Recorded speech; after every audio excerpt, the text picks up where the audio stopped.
When certain politicians and the media use the term muscular liberalism, that's just another word for racism and Islamophobia.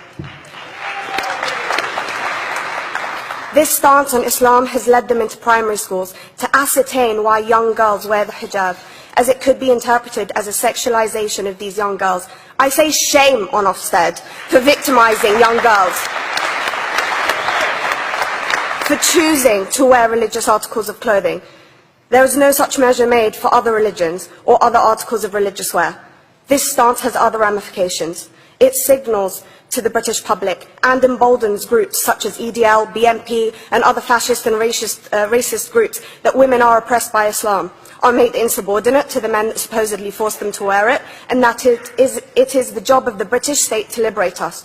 We reject this imperialistic saviour thinking.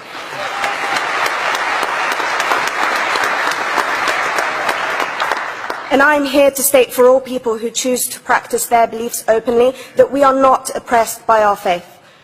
Islam is not one homogeneous block. There are Muslim women who do not wear the hijab, and that is their interpretation of their faith.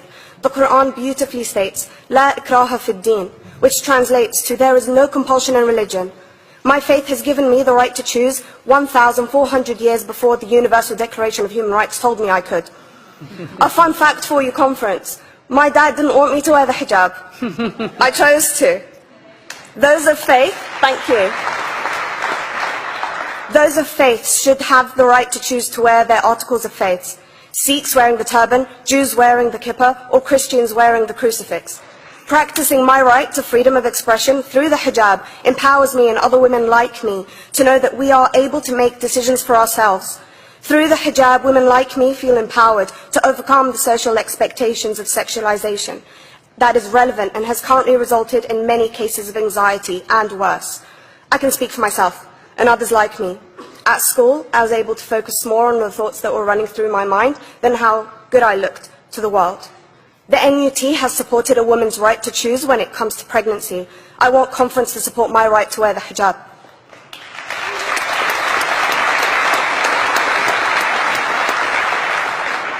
How I choose to practice my faith is clearly displayed for all to see.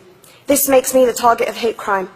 The level of racist attacks on Muslim women is disproportionate to any other oppressed group in British society because we are an easy target. This decision by Ofsted has ramifications beyond the school gates and must be seen in the context of increased attacks on the Muslim community and perpetuates the outdated notion that Muslim women are victims. I was on a trip last year to Hampton Court with my Year 7s, where a man felt comfortable to call me a terrorist. As a Muslim woman, I'm not a victim, so I challenged him. He denied it. I'm sure you've heard of the Punish a Muslim Day. It's been spoken about a few times already this morning. And as a Muslim, I'm actually quite optimistic. They're trying to limit it to one day. That's 364 less than normal.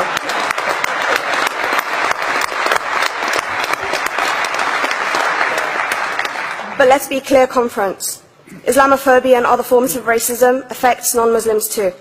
If we don't challenge this stance as a collective, we may turn into a society like France, where women are forced by the law to choose between their faith and their education, their faith and their right to work in the public sector, their faith and their right to enjoy a day out by the seaside with their families. I want to end by stating that I came to this country as an 8-year-old refugee. We are Palestinians, forced out of our land in 1948. We lived in third world conditions, similar to those in Calais for 60 years.